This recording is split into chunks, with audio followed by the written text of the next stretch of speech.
in this session we are starting the already we started the vectors introduction. We have taken the vectors, and now in this session we are discussing the some important theorem that will be useful to solve the problems based on the vectors. So let us discuss some theorems. So first theorems you have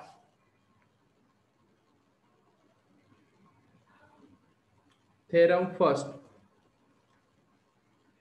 Two vectors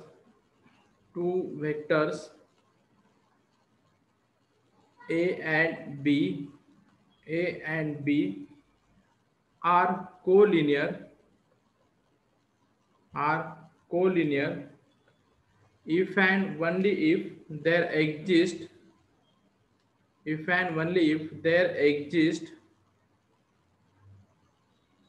scalars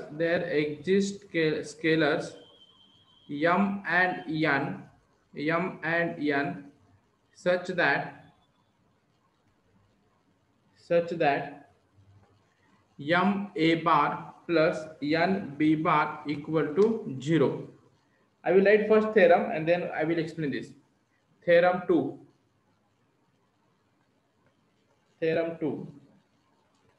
If a bar and b bar are the non-zero vectors and non-collinear vectors,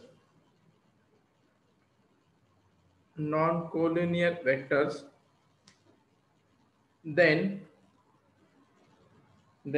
any vector are coplanar with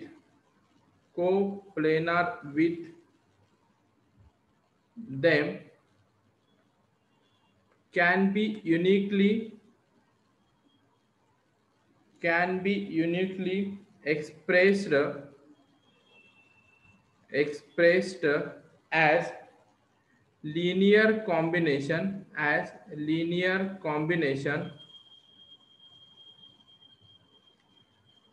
m a plus n b, where m and n are the scalars. Just see this. These are the two theorems there.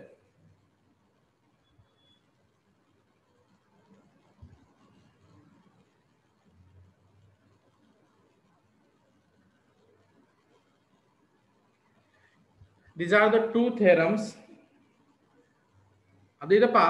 दोन vectors vector A vector B are the collinear म्हणजेच काय, कोलिनियरचा अर्थ काय, एकाच line मध्ये असतील दोन vectors. So vectors A and vector B are the collinear if and if only there exists m and n such that vector m vector a plus n vector b are the 0, and m and n these are the scalar values. Scalar value means any numbers.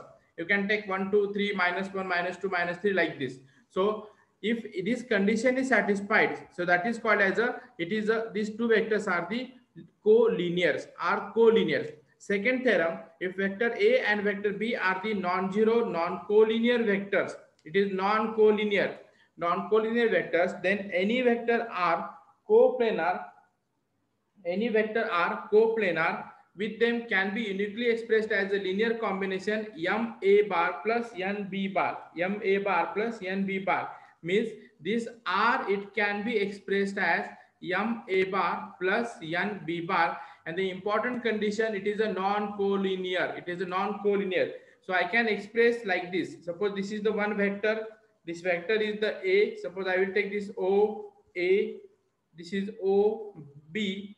This vector, it can be represented as vector a. This vector, it can be represented as a vector b. Then the another vector is represented, it is the vector r as a linear combination, and this vector, it can be expressed as a m a bar plus n b bar, and these are the non-collinear. This is very important condition. तुमचं जे linear combination आहे हे non कोलिनियरच्या वेक्टरच्या condition मध्ये तिथे satisfied होईल. दोन theorem समजले का? इथं जर तुम्हाला पहा हे M A bar plus N B bar equal to 0 जर आलं, म्हणजे तुमचा हा जर वेक्टर 0 आलं, तर तुम्हाला हे वेक्टर्स म्हणजे दोन्ही पण एकाच लाईनला रिप्रेझेंट होत आहेत, वेक्टर ए आणि हा वेक्टर बी एकाच लाईनला रिप्रेझेंट होत आहेत, त्याला म्हणतोय आपण कोलिनियर वेक्टर. सेकंड थेरम काय सांगतो, जर तुमचे दोन वेक्टर्स असतील आणि ते नॉन कोलिनियर असतील तर तुम्हाला ते लिनियर कॉम्बिनेशन मध्ये एक्सप्रेस करता येईल, and that is nothing but the M A bar plus N B bar, where M and N are the scalars. So have you understood these two theorems? Let me know. Yes, sir. Yes. समझलं?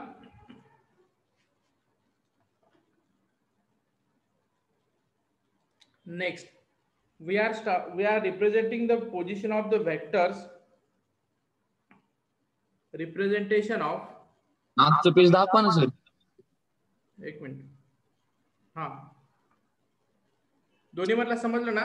जर collinear असेल तर M A bar plus N B bar equal to 0 असेल, आणि non collinear असेल तर तुम्ही M ए bar plus N बी bar हा represent होतो third vectors, and this is called as a linear combination.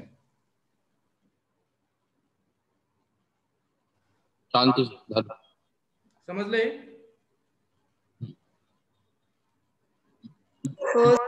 हा. Next is a representation. Basic समजून घ्या एकदा, बेसिक समजलं तर प्रॉब्लेमला काही वेळ लागणार नाही आपल्याला. Representation of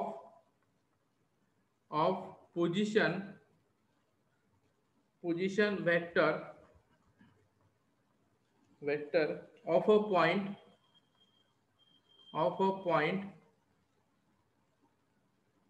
in the plane. आता पहा,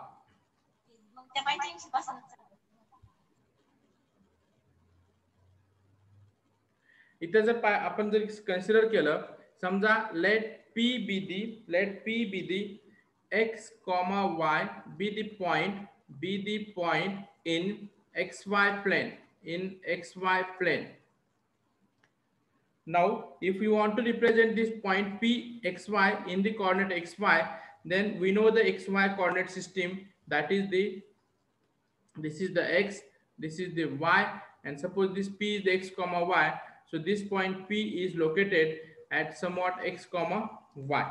Now this is the x-axis, so along the x-axis we have the vector I, vector I, j, and if z-axis is there, so vector k is there. So along this means या वेक्टरचं direction हे x axis सोबत असेल तर ते represent होतं I वेक्टरनी, y axis सोबत असेल ते रिप्रेझेंट होतं j नी. जर तुम्ही इथं जर पोझिशन फाइंड आउट केला या पॉइंट P ची, y असेल आणि ही असेल x, तर तुम्हाला इथं येईल आपला r, म्हणजे हा वेक्टर येईल तुमचा r.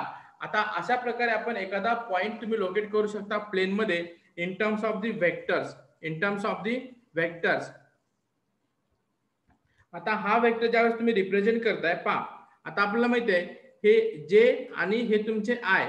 आता इथं पॉइंट कोणता आहे, एक्स आहे, म्हणजे इथून इथपर्यंतचा वेक्टर्स हा किती असणार आहे, x into vector I. X आणि वाय तुमचे मॅग्नेट्यूड दाखवतील आणि आय आणि जे तुमची ही डायरेक्शन दाखवतील त्या ऍक्सिस सोबत. इथं तुमचा ऍक्सिस कोणता होणार आहे, इथपर्यंतचा जो वेक्टर असेल दॅट इज वाय इंटू जे, वेक्टर जे. आता जर पाहिलं हा वेक्टर आर आहे, आता मला सांगा वाय जे आणि एक्स आय हे तुमचे कोलिनियर वेक्टर होतील का नॉन कोलिनियर वेक्टर होतील? वाय जे आणि एक्स जे हे तुमचे कोलिनियर वेक्टर होतील का नॉन कोलिनियर वेक्टर होतील? Let me know.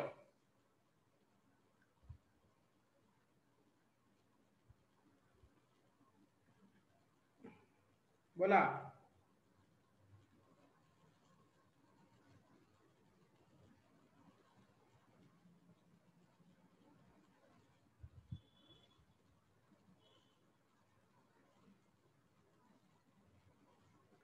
बोला ना रे. हा वेक्टर आणि हा वेक्टर हे तुमचे कोलिनियर वेक्टर आहेत का नॉन कोलिनियर वेक्टर आहेत?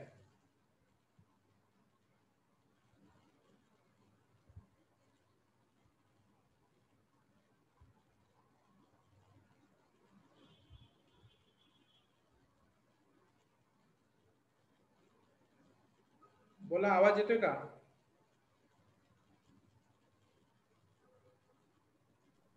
हो सर. अरे बोला ना, मी काहीतरी विचारतोय.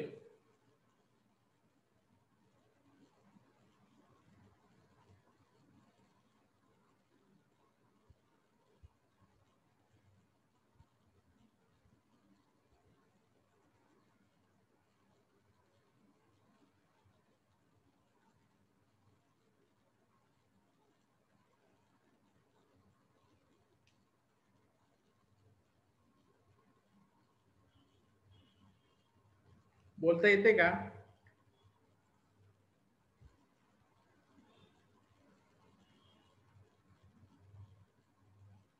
क्वेश्चन काय केलंय मी?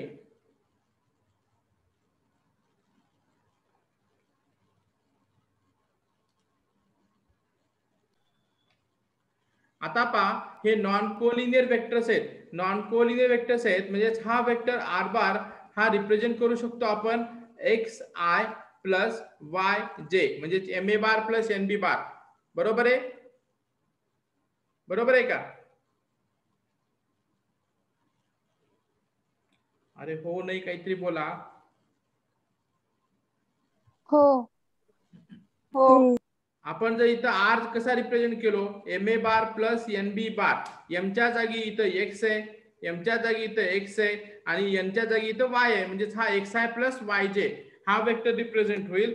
आणि जर तुम्हाला आता याचं मॅग्निट्यूड जर फाइंड करायचं असेल, याचं मॅग्निट्यूड जर फाइंड करायचं असेल, so you can take this is 0,0 म्हणजेच x minus 0 square plus y minus 0 square, म्हणजेच हा काय होईल तुमचा x square plus y square. हे तुमचं येईल डिस्टन्स, हे येईल तुमचं डिस्टन्स. इथपर्यंत समजलं का? हो. Any problem? यस. नो.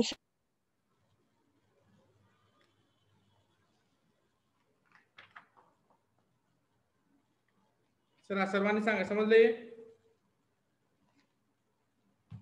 हो हो सर. सर. हा. नेक्स्ट घ्या, theorem third. Sir back page दाखव.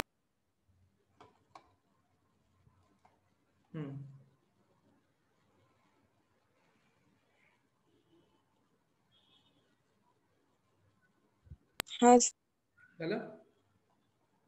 हो. थेरम 3. आता पहा, आपण इथं को लिनियर पाहिलं. आता कन्सेप्ट येतो आपला को प्लेनार. को प्लेनार. आता जर तुम्हाला को प्लेनारसाठी 3 वेक्टरची गरज आहे, म्हणजे 3 non zero vectors, 3 non zero vectors a bar, b bar, c bar are coplanar, are coplanar if and only if there exist scalars x, y, z such that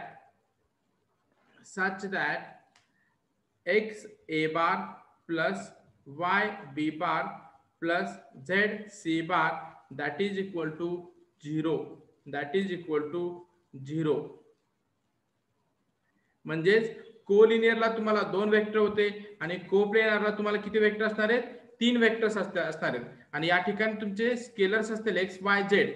जसं तुम्ही कोलिनियरला स्टडी केला त्याच कन्सेप्ट मध्ये तुम्हाला x a bar plus Y b bar plus Z c bar equal to 0 हे तुम्हाला असं इथं रिप्रेझेंट करायचे. इथपर्यंत समजलं?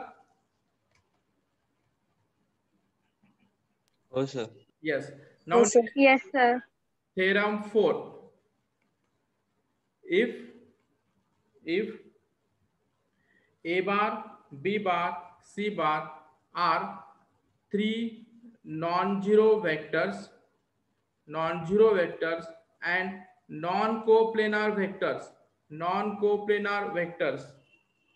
then any vector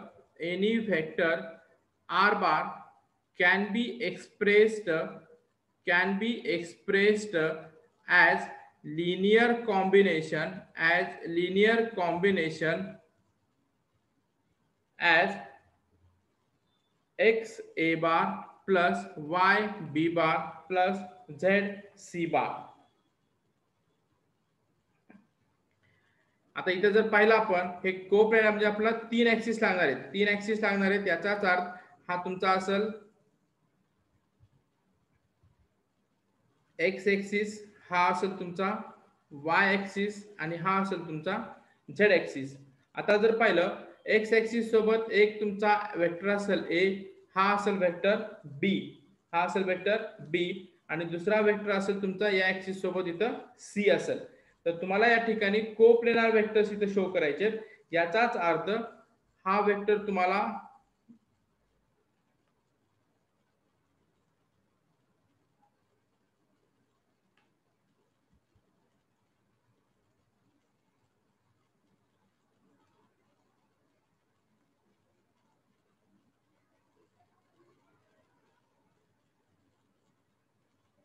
अशा प्रकारे तो वेक्टर रिप्रेझेंट होईल.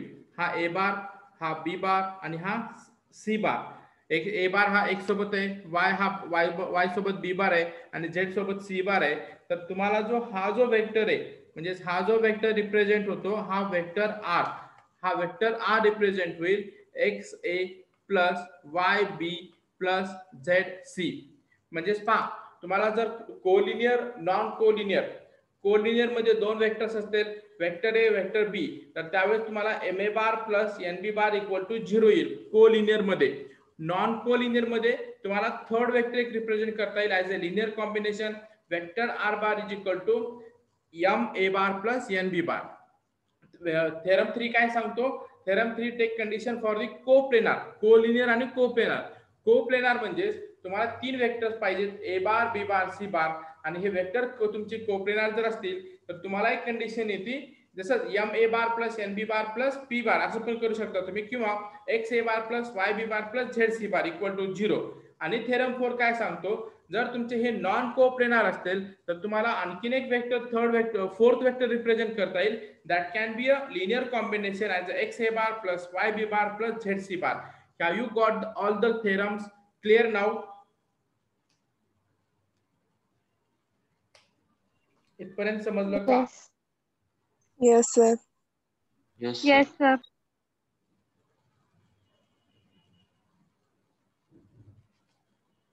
कारण आता आपण हे 3 कोऑर्डिनेटचं स्टडी करतोय आपण 3 कोऑर्डिनेट. आता पहा इथपर्यंत काय अडचण? स्क्रीनशॉट काढून घ्यायचा. I am editing this seat.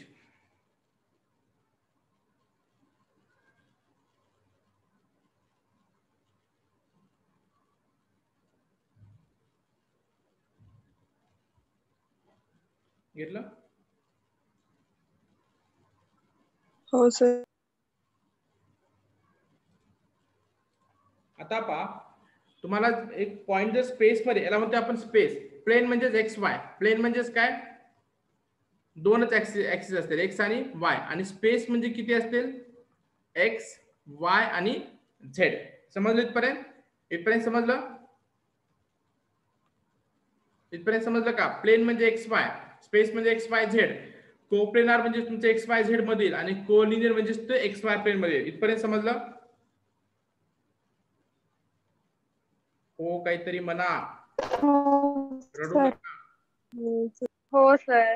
sir. तुम्ही बोललात तर मला समजेल. मी इकडे बसलोय आणि तुम्ही तिकडे बसलात, हा ओरडतोय आणि तुम्ही ऐकत आहे. कुणाचा ताळमेळ कुणाला नाही. हे पहा हे तुमचे एक्स ऍक्सिस असेल, हा काय असेल? हा एक्स ऍक्सिस असेल, हा काय असेल? वाय ऍक्सिस असेल आणि हा काय असेल? बोला. Z axis. Z axis. अरे बोला ना. Z axis. आता इथून जर पाहिलं, बोलता येतं ना सर्वांना? हा हो सर. मुख्य नाहीत ना कुणी? नाही. हा नाही. हा हे बोलता येत तेवढं. हे पहा ज्यावेळेस आपण कोप्लेनार रिप्रेझेंट करतोय हे अशा प्रकारे तुम्हाला इथं फिगर भेटल ऑर्डिनेट रिप्रेझेंट करण्यासाठी.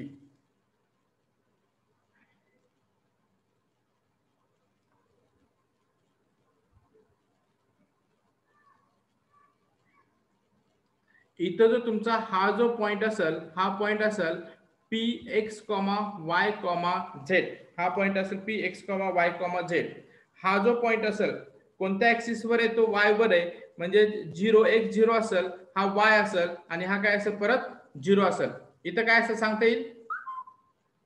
0 0 झेड. इथं काय सांगता येईल?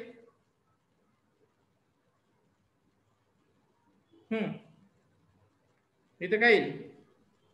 X 0 0. बरोबर. इथं काय येईल? तो एक्स झेड प्लेन मध्ये आहे, एक्स आणि झेड प्लेन मध्ये आहे, म्हणजे वाय 0 येईल. सांगा.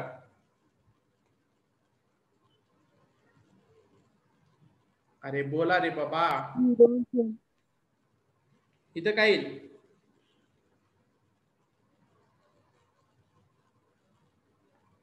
इथं काय येईल? एक्स वाय प्लेन मध्ये Y किती?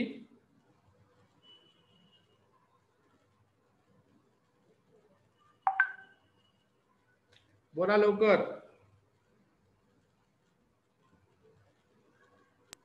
X हा,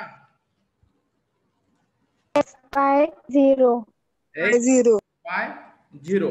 0 हा पॉइंट किती येईल?